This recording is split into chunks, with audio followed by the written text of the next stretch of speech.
Hi guys, I wish you all have a good time. And so my name is Gavin, and today I'll be sharing with you tips on how to decorate, to elevate your rent using very cost-effective strategies, right? But before all that, just give me some time, let me introduce myself. My name is Gavin, again, I'm from the Makeover Guys. I started Makeover Guys back in 2015, and just to give you some background, I'm also an avid property investor. And today in the Makeover Guys, we have presence in Klang Valley, in JB, in Kuching, and also in Kota Kinabalu. And in 5 years, we have actually made over almost 3,000 units specifically to rent out, right? And today we also work very closely with top developers in Malaysia. And in our 5 years time, we have helped our clients make almost $78 million in rent in total, collectively. But most importantly, how did this happen? If you look at rental properties in KL or in Malaysia in general, they typically look like this. And there's a very good reason why, right? So if you were to engage, if you're trying to rent out your properties, right, you don't really have a lot of options. And, of course, certain things don't make sense for rental properties, like should I do full-fledged built-in, should I use like marble material? So there is a niche that is really meant for rental properties. So we thought, what if there's a service that's dedicated to a property investor that is fast, that is designed to attract tenants, and is also very affordable for a property investor? What if this service can convert this into this in just 30 working days? What if this service has the data to tell you, what sort of interiors work best for what tenant profiles? And what if this service also helps you rent it out? And that's exactly who the Makeover Guys is, right? We are a solution company for property players. We help property investors maximize returns through strategic makeovers, which we call smart interiors. So later today, right? Today I'll give you tips on really what is smart interior? How do you do it for rent? What's the difference? What's the logic behind that? Is there a science behind the art that we do? And that's exactly what I'm going to cover today. So the Makeover Guys, we operate through 3 main pillars, which is strategize, makeover, and rent. So what does this mean? If you are going to rent out your property, in a nutshell, basically it means that you sort of need to predict what your potential tenant or what your future tenant will actually need, and you need to satisfy those needs before you even know who that is. Does that make sense? So which is why, right, in furnishing up rental properties, there is strategy involved. In Makeover Guys, we call this tenant profiling, we call this area analysis, and that is really the first pillar of strategizing what to do. The second part is, of course, the makeover, which is the pictures that you see on our Facebook page, the nice interiors. So that is the makeover pillar. And the last part, we help you rent it out. And these are some of how our interiors look like. So all these are meant for rental properties. Now, I think a lot of people ask, do so nice for rent. Really, does it make sense? But in order to know whether it makes sense or not, we must know what the trend is today, right? So what's the trend now? I think first things first, there are a lot of topics and articles covering about, millennials' buying behaviors have shifted. Millennials do things differently, they want things differently, instant gratification. So these are things, times have changed. And if you really think about it, millennials are already around 40 years old this year. And times really have changed. In the past, being a tenant is really not so much by choice, right? So everyone aspires, especially the previous generation, you talk about the Gen X, the baby boomers, they always aspire to own a home. And being a tenant, there's this false perception that is not by choice, it's because you can't afford, that's why you rent. But times have changed. Today, customers want different things. And people rent not because they can't afford it. People rent because they choose not to. Why? Number one, long-term commitment. Today, millennials are really like global citizens. They can choose to work anywhere in the world, and it's so much easier to travel around. And we really don't need to be locked down by a 30-year loan. Does that make sense? Right? And sometimes they feel that, sometimes if there's a fully furnished unit that's available, 2,000 plus rental, I can get, wow, nice dinner. And people like that. People opt for that. And on top of that, in the past, I think tenants, being called tenant, is not really the best word for it. Today, imagine a tenant is someone who pays. Imagine if the rent is 2005. In a year, that's like $30,000 contract. So, these are really your customers that's going to pay you a $30,000 contract, annual contract, right? And people today value convenience, they value comfort, they like instant gratification, they like things now, right? And on top of that, we are also in the middle of a pandemic where we're facing a lot of financial stress, right? So imagine if you're a tenant and under all this financial stress, a lot of things, you really want to preserve cash outlay. If you were to rent a unit in the past, which is like partially furnished and stuff like that, imagine not only do you need to pay your deposits, you need to buy furniture, you need to fill up the house. So it adds up to be a whole lot of cash outlay that someone needs to pay in order to rent a home, right? So times have changed. I think last time really 4 walls is all you need and then you just rent out. Times really have changed. It really is a renter's market and renters are really spot for choice. Now, the second part is, okay, times have changed. The second part is buying decisions, right? People buy with emotions, and then justify with logic. Does that make sense? Like, for example, I'm really into shoes, right? And when I buy shoes, I know it's always an emotional purchase, but then after doing that, we always justify with logic. But it's limited edition, right? If I don't buy now, I'm never gonna get it again. The price may go up and stuff like that. So science have proven that people always buy with emotion, and then we justify with logic. It's the same thing when people are choosing for a place to rent, right? I think emotional appeal is one thing that is often neglected in the tenant marketplace. Right? Now, in terms of, this is a supply pyramid. So for example, if you talk about, we know there's a lot of competition, right? If you want to rent a house, there's a lot of competition. And in business, every time you talk about competition, one thing is very, very clear. We always hear, you need a unique selling point. It's the same when it comes to renting out your properties. You need a unique selling point, right? So what it basically means is here, in the supply pyramid, this is where, red color is where there's a whole lot of supply, everyone's doing the same thing. Orange color is where, there's still a lot of people doing the same thing, but not as much. And then the blue part is where people are offering a unique product that is not easily duplicated or is not really high in supply in the market. Does that make sense? Right? So in terms of competitiveness in renting a property as well, we want to be on top of the supply pyramid. That means we want to have a unique product that doesn't have a lot of competition and is also, you want to be on top of the pyramid. And what does that look like if I were to put this supply pyramid in properties? Now, at the bottom of the pyramid where there is most supply, most of the time is always the partial furnished, right? Because why? For a homeowner that just bought a property, it is the path of least resistance. Means it's the easiest for me to do a partial furnished. Number one, the cash outlay is low. I don't need to do a lot of things. I don't need to spend time shopping, going to different shops to feed up the place, and it's just easy. So naturally, in a condo that's newly VP'd or in anywhere, the biggest supply is always partially furnished. And this is where competition is at its fiercest. Because imagine if I walk into this unit that's partially furnished, and then I walk to the second one that's partially furnished. I mean, to me, either one is okay. So what do? I look at price, whichever one that's cheapest, I will rent, right? So this is where competition is at its fiercest, same like doing business.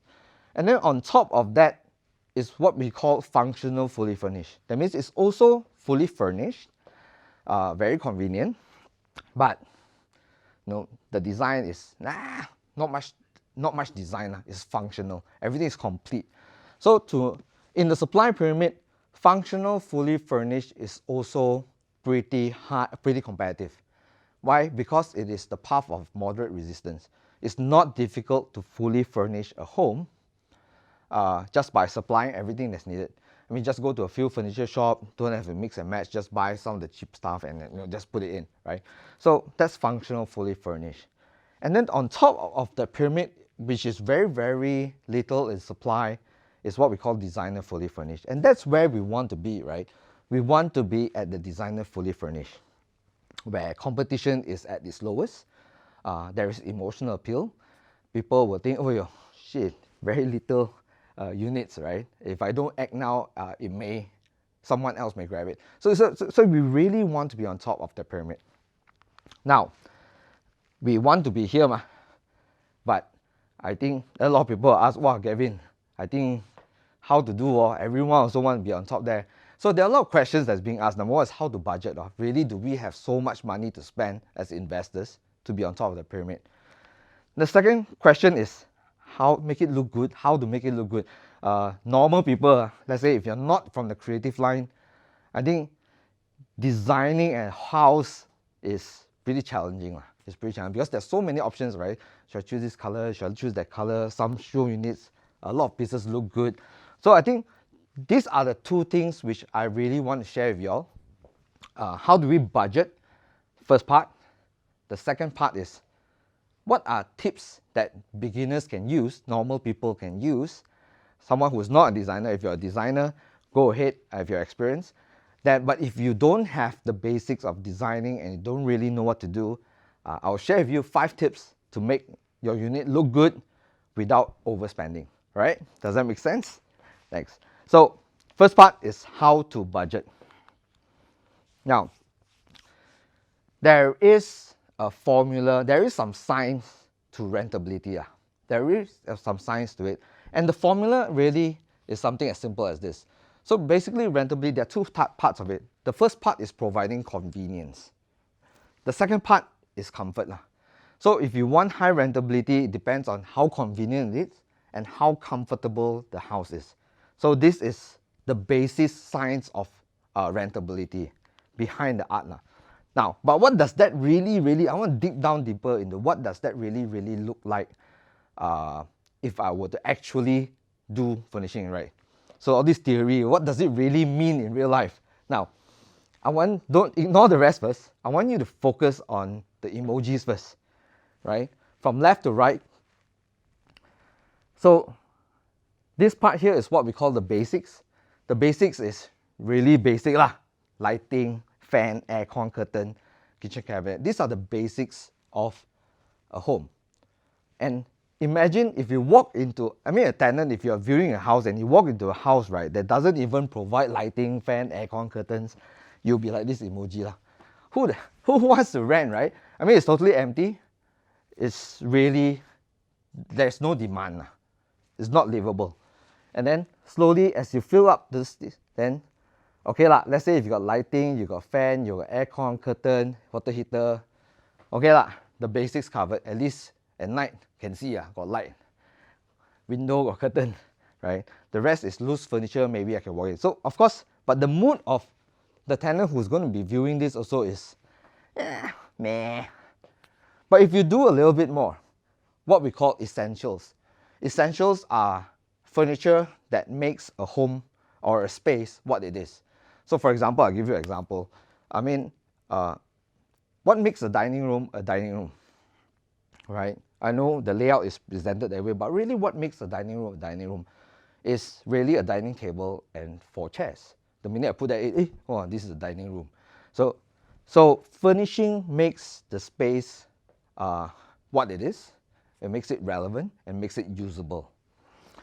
So, and as you fill in things, okay, now got wardrobe, got TV cabinet, got TV, got bed, dining table, right? After you put in the essentials, then comes the emoji. okay, this house, okay, very convenient because everything I need is inside. Most of the major things that I need is inside, is already usable, is functionable. And then on top of that, after that is what we call boosters. So boosters, this part is really for the convenience part. And boosters is really the comfort part, which is aesthetics, right? It's lifestyle. Wow, this place looks good. It's color coordinated, the decorations. And boosters are what we call, for us, for Makeover Guys at least, what we use as boosters are wallpaper, deco, other appliances and all that. We call these boosters.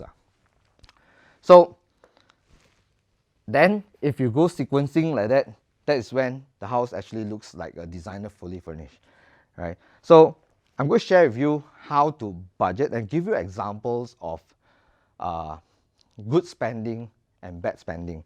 So, but this thing, right, although it's based on, I know there are a lot of things to buy, right?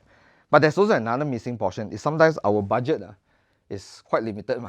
I mean, we have a limited budget, and the pricing of every individual thing also can vary a lot. So for example, a TV cabinet. TV cabinets can be like a few $100s. It can also be like $30,000, depending on what you do. You do a nice built-in, depending on material you use. So there are a lot of variations. So then how to do that, Gavin? How do we budget for this? Now I'm going to show you an example. And because of that, right, sometimes a lot of common mistakes homeowners make is overspending on certain things. So for example, this is a very, very common scenario where you put in the lighting fan and all that, and then wardrobes, there are many ways, right? So if you do built-in wardrobes everywhere, and then you do paneling and the materials you use 4G, you use solid wood, stuff like that, this can escalate the price very high. And because we are stuck with a limited budget in the first place, and sometimes by overspending on certain things, right, we run out of budget and then we stop there. And then we try and put the unit out for rent. But in terms of what tenant wants, right, we are only halfway there, right? The house is still not complete. Yes, I know you spent a lot of money on the wardrobes. The wardrobes look great. But at the end of the day, it doesn't satisfy my entire needs as a tenant, right? So this is a very typical scenario of bad spending. Another example of bad spending is plaster ceiling. This one is, because I know all this while, right, plaster ceiling is like the normal way of renovation. You do lighting, you must have plaster ceiling, you know how to do, right?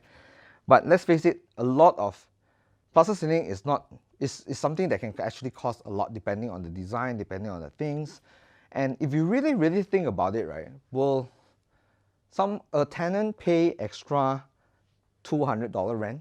Wow, because you have nice plaster ceiling, the wires are all neatly covered, right? So sometimes the prioritization is not there. It makes more sense to spend that money on other things to fill up the essentials so that the house is more complete in the first place, right? So this is also a very typical case where you just provide basics and then you provide plaster ceiling and you try and rent it out. And then you feel that, hey, demand is low, there's no inquiry, the price offered is very, very low. Again, another example, spending too much on kitchen cabinets. Kitchen cabinet can be very expensive because it adds up. I mean, if you do a long place and then you choose very, very high, great quality materials, there's so many options to choose from, and this can really, really eat up the limited budget we have in the first place. So now, what I will do is I will give you a budgeting sheet to help you do budgeting.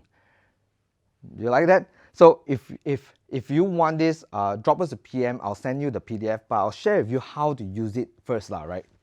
So in terms of basics, essentials, and boosters, this is a pie chart on how much usually it goes.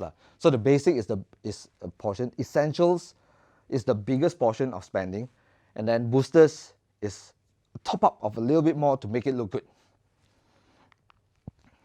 So this is the budgeting sheet I spoke about, and Actually, you can take a screen cap or you can drop us a PM. I can send you the high-res file if you need this. But I think this will really, really help people in terms of budgeting to do a house, because there's so many things to buy, right?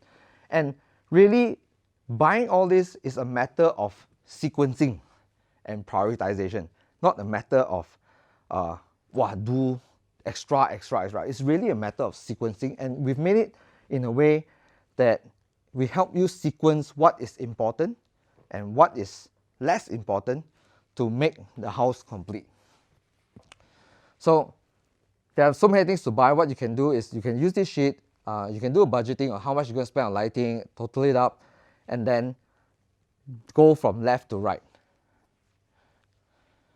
So if you want this, drop us a line. I'll send the high-res copy to you, and then I hope that you will find this very, very useful in your planning for furnishing up your home.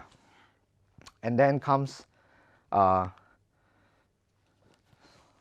this one. I think we already covered, right? So it's basic, essentials, boosters, and then comes another example of why decoration is important. Now, if you look at this, right, basic and essentials is really all the furnishing and all that. And this costs the most, and a lot of people forsake decorations. And a lot of questions I get, hey Gavin, do we need to put decorations, and do we need to do so many things, right? Might as well I don't do the decorations lah. But really, if you really look at the outcome of it, this is how, let's say if you do the dining table, the chairs, and put the feature lights and all that, right? It still lacks that, that emotional, wow, nice. I mean, it's just complete lah. This is what we call functional, fully furnished lah. So without the bed sheets and all that, this is what it looks like. So today, I will give you 5 tips on top of that on how to really decorate so that it looks like a cohesive ID, it looks like a designer fully furnished, and it adds that emotional appeal to your tenant when they come up and see your unit. Now, first things. The first step is really to boost up your walls. When you enter any space, right, whether you realize it or not, the part that takes the most attention visually is definitely the walls. And Makeover Guys, we use a lot of things for the walls. Wallpaper is really our forte. Wall art is our forte. And this is an example of how we can use walls to make the space look good. So the first thing is always focus on the wall to boost it up, because that's the biggest piece of canvas in any space, right? So you can use wallpaper, you can use colors. So the first tip is really doing the walls. Later I'll show you how to do color coordination and how to use decorations to top it all up. Another example of what walls can be. So these are mostly wallpaper, and this is paint. So you can use paint as well. The ceiling is actually wallpaper. This ombre wall style of painting. And wainscoting. Now a lot of people also ask, hey Gavin, why do you like to use wallpaper? Why not use paint? I think paint is great, but one thing that paint lacks is texture. And texture always gives a sense of premiumness to a space, and which is why my preferred go-to method for boosting up walls is always wallpaper, because of texture. But in some cases, paints work well too, if we can find a way to give it texture, which is why I love to use a combination of wainscoting and paint. Right? So this is an example of what wainscoting and paint can do for you. It doesn't necessarily have to cost a bomb. I mean, this is still one of the most cost-effective ways to dress up a wall as compared to, doing paneling or even textured wallpaper. And this is really the first step that you really need to focus on dressing up the walls. This is textured paint.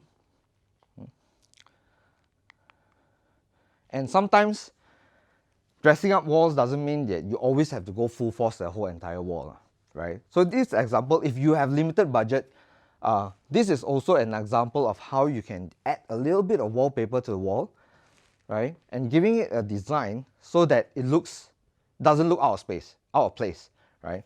So 2 strips of wallpaper is all you need, and suddenly the whole wall has a lot of life and has a lot more depth to it. Now, second thing is, now again, imagine if you enter a room. So the first thing, of course, the biggest visual is the wall. The second part is, whether you realize it or not, is really the curtains, because it really takes up a huge space and plays a very big part to how the space will look like, right? Whether you realize it or not. So curtains is another thing that we really need to pay attention to. Now, so the rule is very simple for curtains. Keep it simple and tall. So what does this mean? That means 3 things. No floral designs, no glossy material, and no miniskirts. Now, later I'll show you what I mean. So no floral design. So again, these tips are meant for beginners. Not to say that floral designs or glossy curtains cannot work. They can work, right? If you are good at interiors, if you have creative background, if you are from creative background, definitely you can all make this work. But when it comes, it's just that when it comes to floral patterns and glossy wallpaper, it's just a bit more advanced and can go wrong if you don't know what you're doing. All right, does that make sense? So again, today's tips is really meant for beginners, and the safest way is to avoid this. If you're a beginner, is to avoid this. So I'll give you an example. So glossy curtains can, if not done right, can really make the space look not so premium, right? So as you can see, but if it's done right, it can be very nice. Again, my tips are for beginners. If you have no background in design, try and stay away, because all this is advanced stuff to pull off. Another part is floral and miniskirt. This is what we call a miniskirt. Also very common in when people are doing, when people are trying to plan for the, because curtain is used to cover the window. Sometimes our parents also last time always say, hey, cover the window. So when they measure the curtain also, they do it the size of the window, right?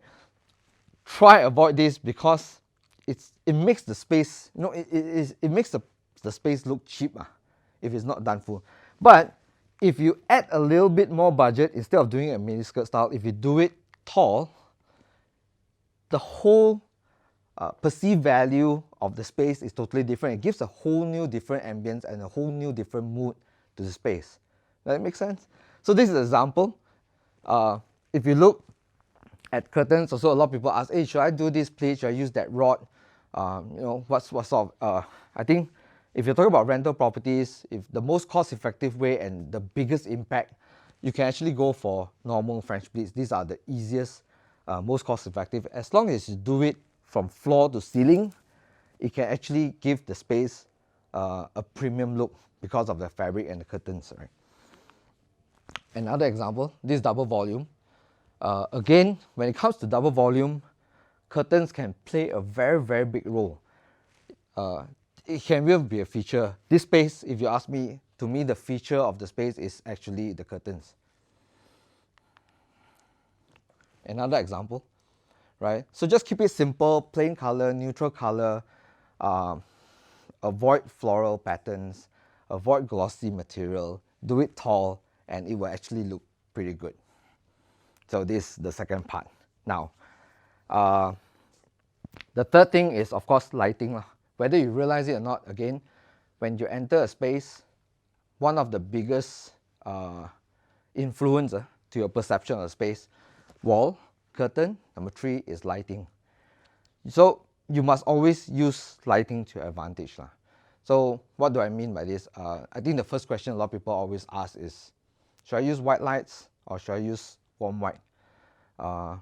Which one should I use? My advice is this, very simple. Always use warm white lights. White lights can make a space look very cold. You know, it looks like an office more than it is a home. Like if you want a cozy ambience, if you want a space that is warm, inviting, place to relax, always go with warm white. Now, so color is one thing. The second is feature lighting.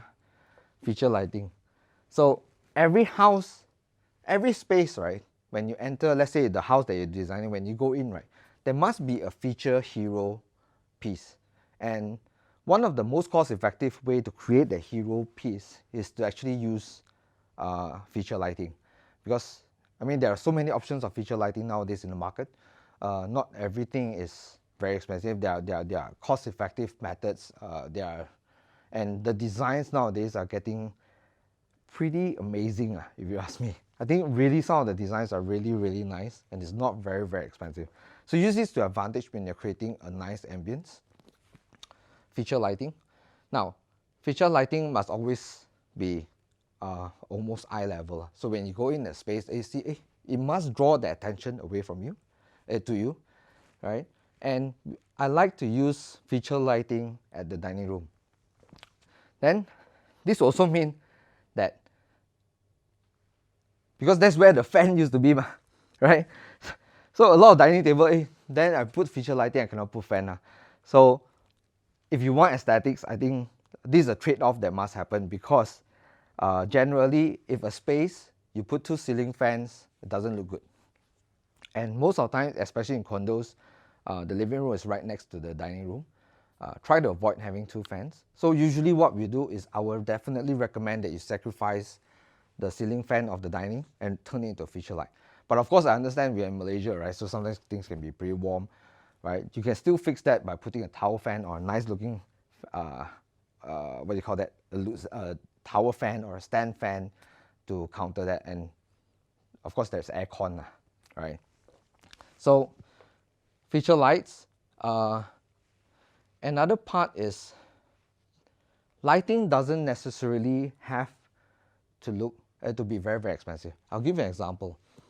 If you look at this picture, right, notice the 2 lights are very normal, regular T8 or T9 lights. These are the most basic fluorescent lights that you can buy. But if you do choose to use it, what you can do is you can turn it into a design. So that's exactly what we did with this picture. We turned it into a design, right? And on top of that, we mix it. A good tip will be to mix it together with track lights.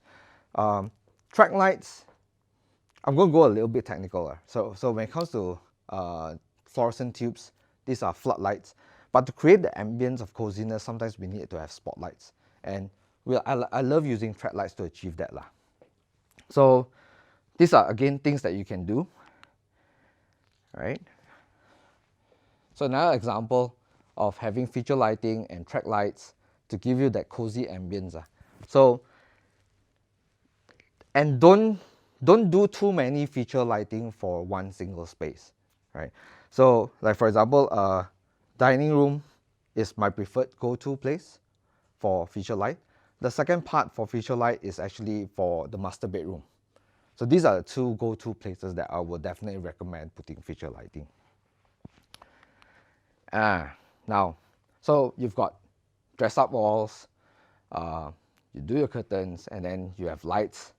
Now, I think the biggest thing about putting all this together is color coordination. And to create a very impactful and interesting space, right? We really need to limit the use of colors. So I know this can be very hard, because when we go shopping for furniture, we look at that certain item, right? And have you ever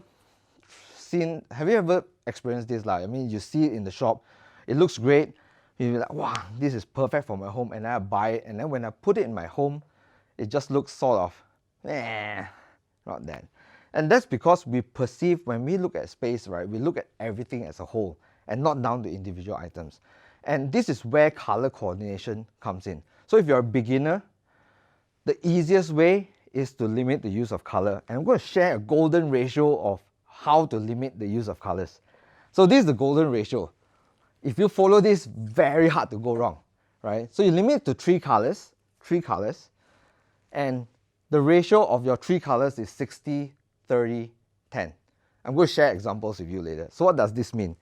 So that means in a space, it's best to keep 60% of the space one color, second color 30%, and then you have 10% of the space with what we call highlight colors.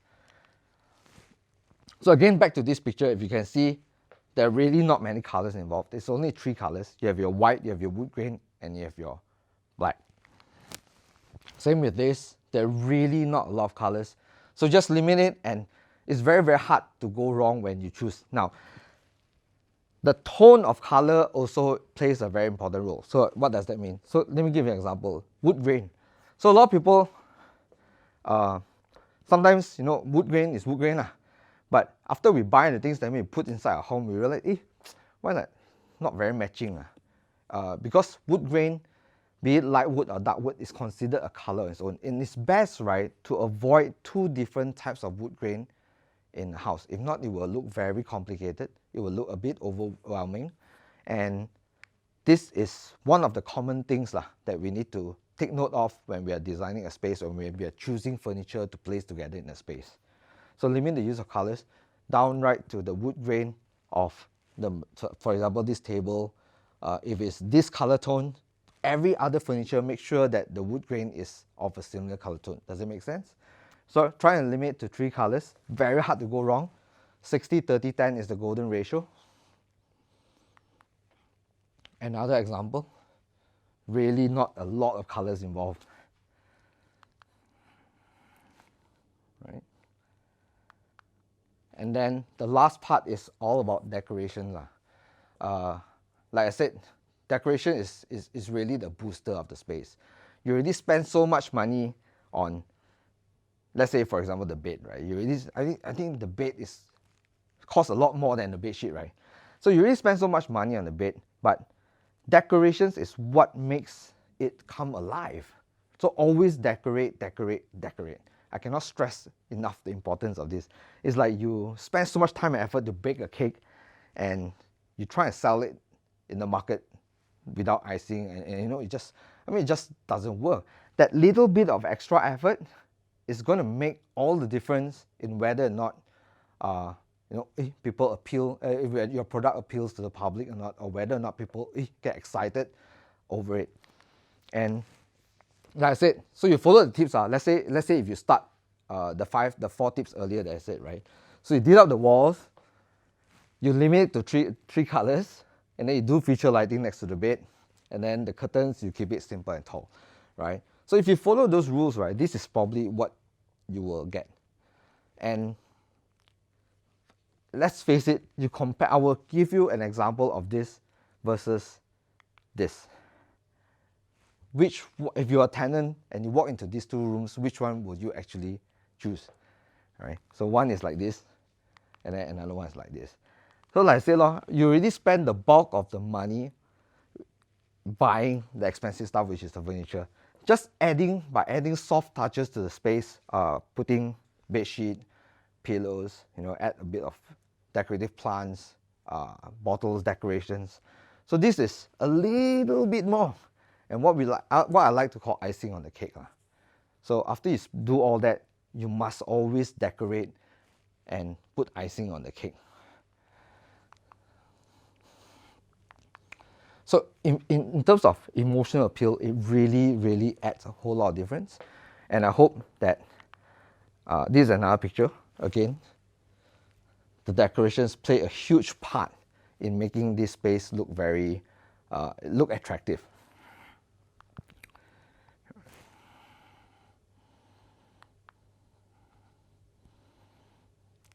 Can you imagine comparing back to this, right?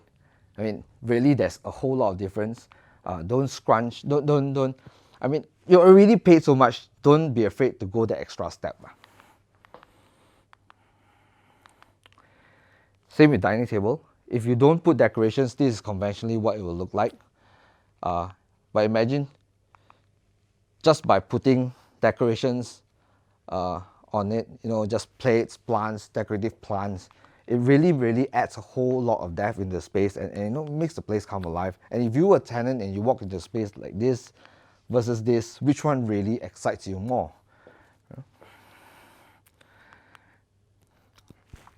Same thing, limited colors. This one doesn't even have wallpaper on it, right? But just by having the right sort of, tasteful decorations on top, it really changes the whole perception of the space.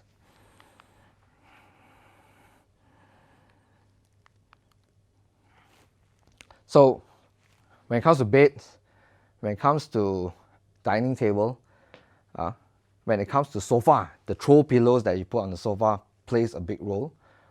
Throw blankets, right? So again, these things don't cost a lot as compared to the actual things that you're putting inside, but it does a lot of difference to the presentation of the space. And that's it. I hope you found the tips useful. You can find us at Facebook. You can find us on Facebook at the Makeover Guys. Do a search. Drop us a message if you like this. If you want the budgeting sheet, drop us a message. I'll send it to you. And you can also find us on Instagram at themakeover.my. And that's it. So I hope you found the things that I shared useful. And I'll see you guys soon. Thank you. Bye-bye.